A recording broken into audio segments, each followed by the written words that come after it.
Welcome to the Lean Marketing Podcast. I'm your host, Allan Dib. Today I've got with me someone who's been a friend for quite a long time, and he's a super smart guy. I always get a lot of energy talking to him, a lot of creative ideas. He's kind of a bit of a tech geek like me as well. So we spend hours talking tech, CRMs, marketing, all of that sort of stuff. So welcome to the podcast, Carl Taylor. Thanks, Alan. So great to be here. And yeah, I remember it wasn't even that long ago. We were on a bus together chatting, and we were just chatting CRMs for probably a good 40 odd minutes, right? Like, it was great. Yep. We really went deep. We went deep. So, Carl, for anyone who doesn't know who you are, what's the two-sentence intro to you if you met someone on the street? I help business owners become owners of their business rather than operators. And we ultimately help business owners delegate their marketing without having to hire, manage, and train anyone. I love that. You've been doing this for an incredibly long time, and you were helping people automate workflows and just get stuff done from a marketing operational perspective, which has been a huge blocker for a lot of people, for a lot of entrepreneurs for many years. And you've been unblocking those things. So how did you get into this? When did you get started? We've been running automation for 11 years. So I've been in the techie space and the small business space for a long time, 24 years. The online marketing in particular came about when I wrote my first book, Red Means Go. I wrote that book and I was like, I need to promote it. I need an email thing. And so I signed up to this product called Send Pepper. That was my first real introduction to this idea of you can automate some form of marketing. And what I found is automation agency was born from talking to a whole bunch of other business owners. And they would be like, I just hired this virtual assistant, or I'm trying to do this thing themselves. And they would show me their Office Autopilot Entreport accounts, and it would be an absolute mess. It's like, hold on, we can do a better job. What if I could train these people to actually know what they were doing? And then rather than you hiring one virtual assistant, could I just give you a whole team so you're not beholden to one person and you don't have to train them and they know their stuff? And that's what was the birthing place of what Automation Agency now is. And then we implemented our first AI feature in 2016. So before ChatGPT kind of blew the world up.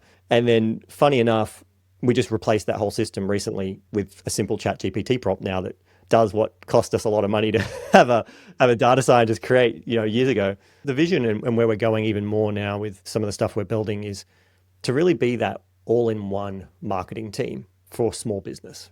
And it's by using AI, because now obviously things can be done faster, but also making sure there's still always a human in the loop, because sometimes it's really frustrating that you're just like, it doesn't quite get it.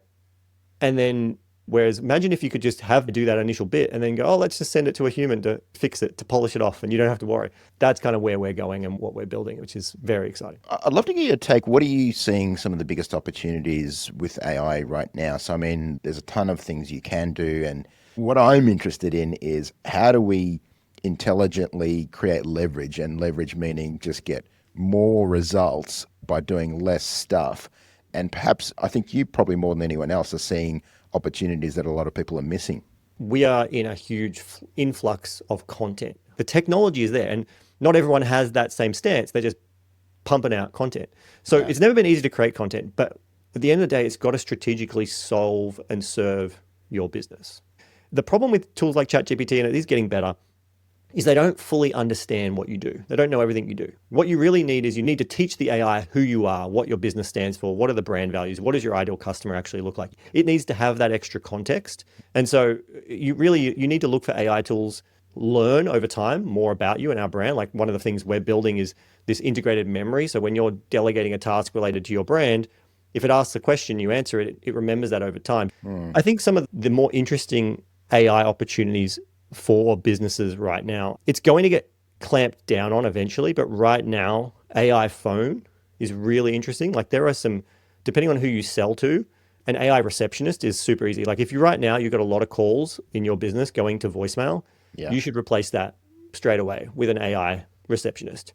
A simple receptionist where instead of it going to voicemail, you forward it to a number where the AI can answer that. And you can load it up with standard questions people would ask. You can give it the ability to book appointments or to send SMSs to that client with links to do different things. So you can give it the ability to actually be useful rather than just leave a message. You can still leave a message, but you can actually achieve some of the things that someone might be calling about And so you won't miss those leads and those opportunities, get them booked in the calendar. Another opportunity that I see for business owners is when they're building out their automated flows. I'll give you an example. I recently signed up to a tool and I was blown away. Like the moment I signed up to this tool, they had an agent that went and crawled my LinkedIn and it personalized the very first email that went to me to say, hey, welcome aboard. I can see that, you're the CEO of Automation Agency and you've been doing it for this many years. And like it personalized this whole thing. And based on everything I know about you, I think this would be the very first function in our tool that you should use. That's cool. Right? Like that level of personalization is impressive. I have a key philosophy is you should separate automation from innovation. And so what I mean by that is if you're going, well, what should I automate first? It's whatever it is you're currently doing manually.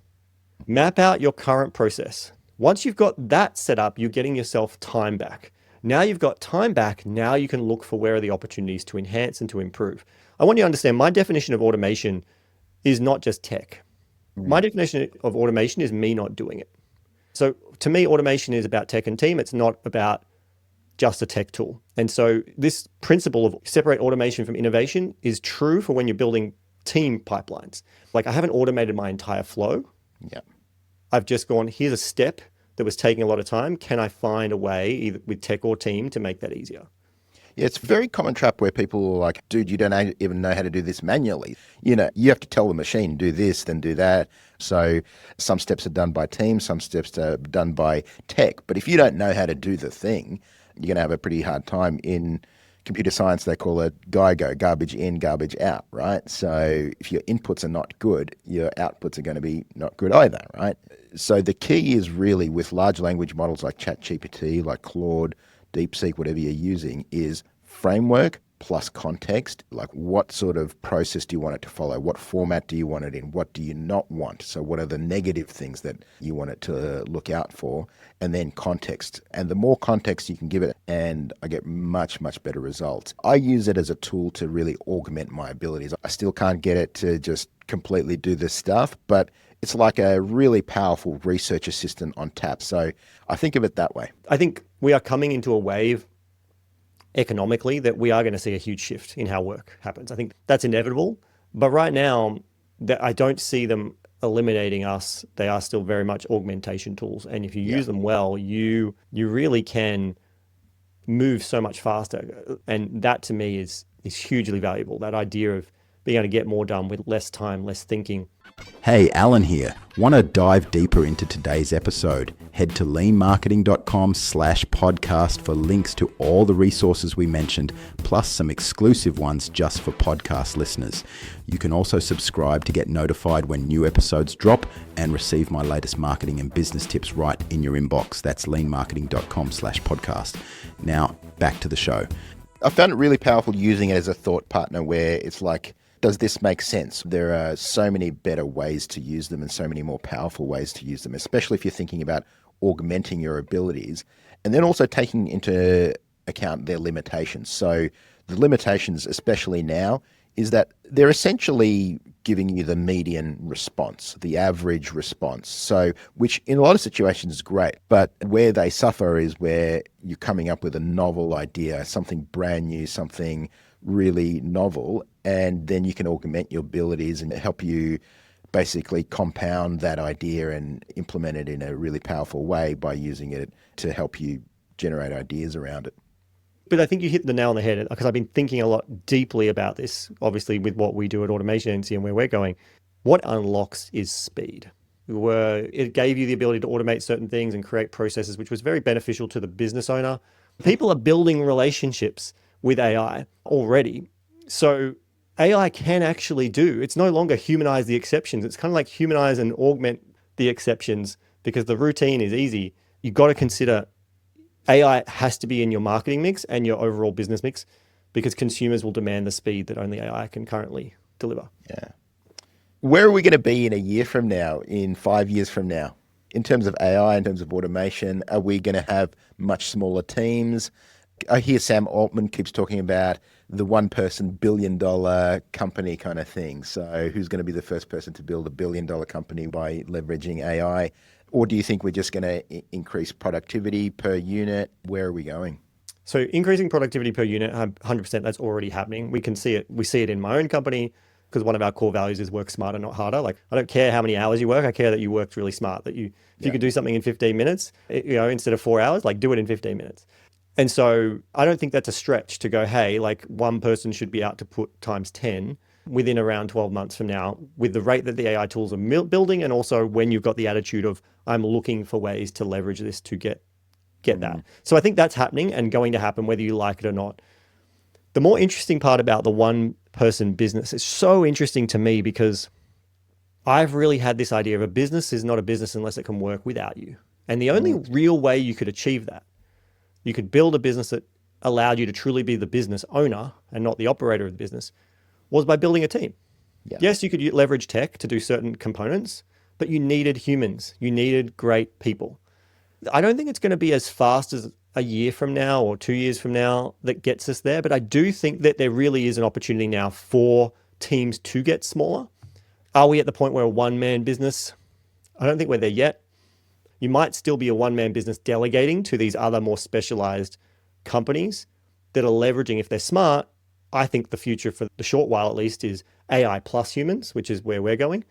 Eventually though, there's a real reality that we might end up in a world where you got robots and AI doing most of it. And it brings up the whole economic model collapse because for there to be a supply and demand, there must be demand. For there to be demand, there must be people who are earning an income to be able to pay for those things. They can't just want something, they have to have money to pay for the thing in the economic system that we live in. And if that doesn't exist, and so you got people who swap their time for money, like labor. Yeah. You got property, like ownership of IP or physical property and things like that, businesses.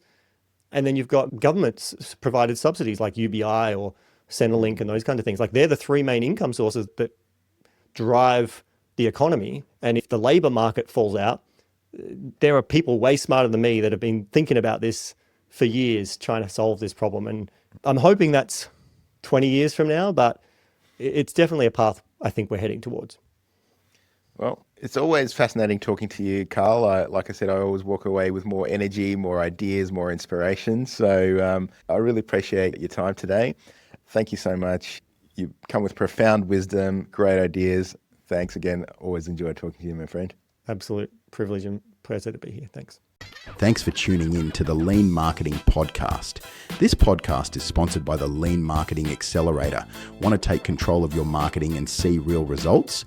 With the Accelerator, you get proven strategies, tools, and personalized support to scale your business. Visit leanmarketing.com/accelerator to learn how we can help you get bigger results with less marketing. And if you enjoyed this episode, please leave a review or share it with someone who would find it helpful. See you next time.